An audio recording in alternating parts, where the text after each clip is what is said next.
You could take a train to Greenwich, but in our case, we're going the more scenic route on a riverboat down the River Thames. It's just about a 30-minute boat ride, and on a day like this, why not? And you get to see some splendid sights along the way, starting with the Houses of Parliament and the great clock tower, commonly miscalled Big Ben. Big Ben is actually the bell that's inside the clock tower. This enormous monumental facade is 270 yards long, constructed in the mid-19th century in a neo-Gothic style, a perpendicular Tudor style. Parliament holds the House of Commons and the House of Lords. There's 1,000 rooms inside and over 2 miles of corridors linking them together. Originally, it was constructed back in the 10th century as the home of the British monarchs, which it remained right up until the mid-16th century.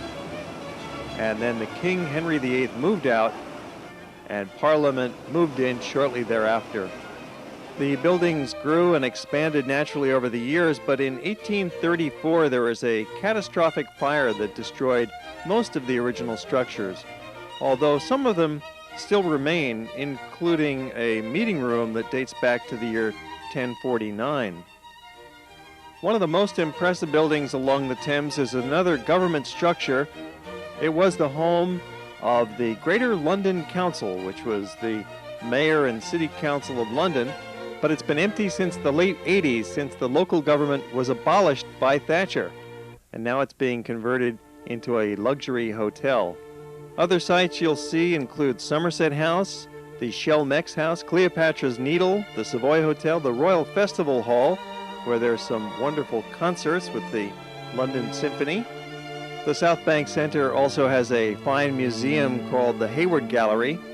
You'll go under several impressive bridges, including Westminster Bridge and Waterloo Bridge, you see here, Blackfriars Bridge, and coming up shortly, the most famous of all, Tower Bridge. Another one of the most spectacular sights that you'll enjoy from the River Thames is a unique view of St. Paul's Cathedral.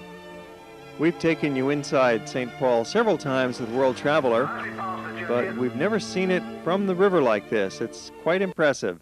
Built by Wren, who also built the monument that commemorates the spot where the Great Fire of London began in 1666.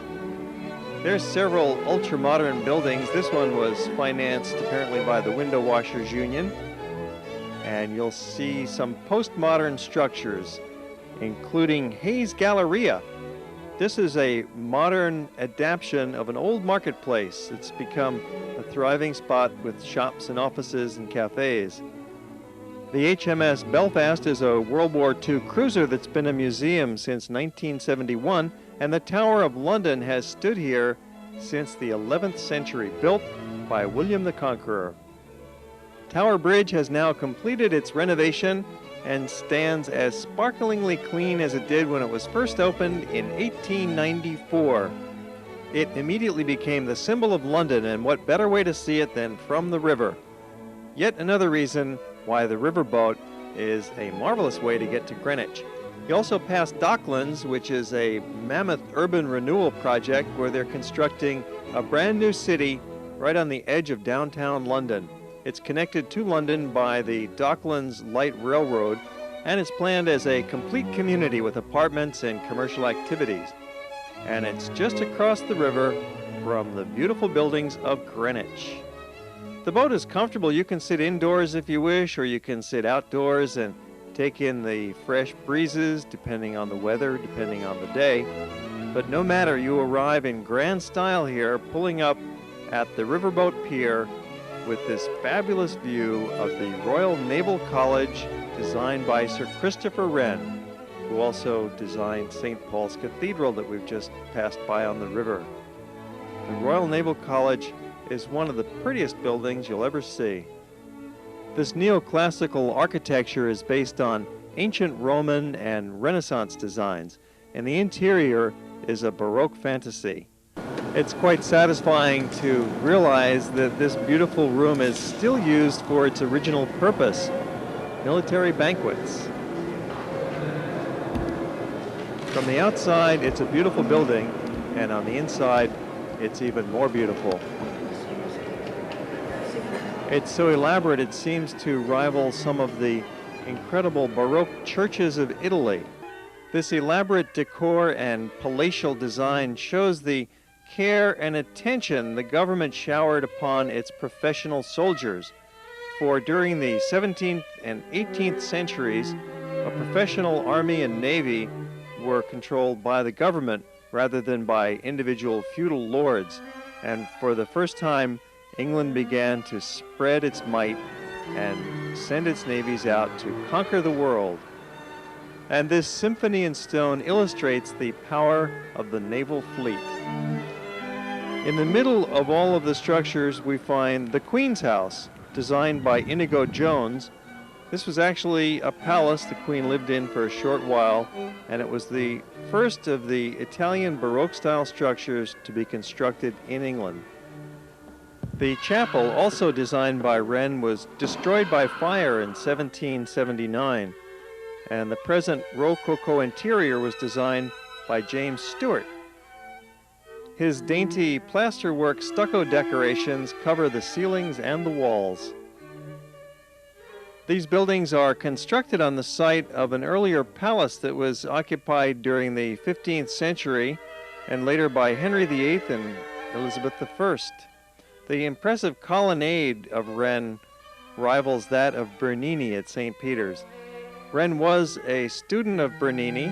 They met in Paris, and you see a lot of the neoclassical and Baroque influences of the continent refined to a high degree of classical language here by Wren. Just behind, we have the beautiful open parks of the Greenwich Common. And it leads up to the Royal Naval Observatory, where Greenwich Mean Time is calculated and where the Greenwich Meridian runs that divides the Western Hemisphere from the Eastern Hemisphere. The gardens were originally the grounds of a royal palace, and they were designed by the same landscape architect who created the gardens of Versailles. There's so many public museums and palaces and monuments to see in Greenwich, it would be easy to overlook the back streets of the town itself. But you should take a stroll and enjoy the residential domestic architecture of this gem of a town. This is Georgian architecture at its finest. Constructed primarily in the 18th century, this part of town is a historical backwater that has been largely untouched by modern developments. Talk about ivy-covered buildings, they can hardly see out the windows here.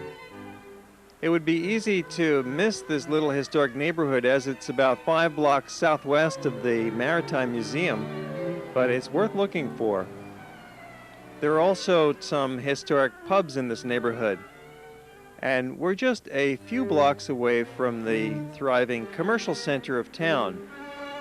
It's just a 10-minute walk from here back to the riverfront. And along the way, we'll be stopping at the Greenwich Market. This arts and crafts fair is open every weekend, and it's held inside an old warehouse structure that dates back to the 1830s. It's a very lively and thriving, popular place. And just around the corner, they're giving out some free wine. What a town. The most popular visitor attraction in Greenwich is the National Maritime Museum, which celebrates the extremely important role that the sea has played in British history. The exhibits range from early canoes to Elizabethan galleons to modern warships. There's special exhibits on Captain Cook, pirates, the Napoleonic Wars, and modern cruise ships.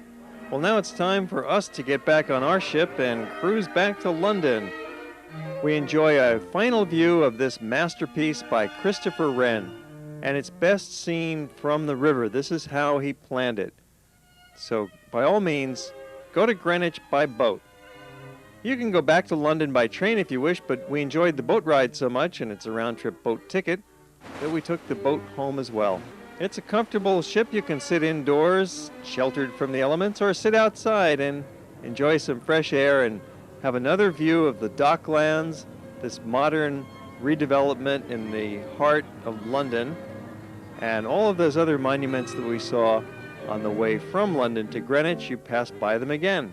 These modern buildings are being constructed on the site of what had been a massive complex of docks and warehouses that fueled the British Empire during the 18th and 19th century. But they've since shut down and been redeveloped into this new town, passing again under the Tower Bridge and passing the Tower of London as we make our way back into the city, heading back to Westminster Pier.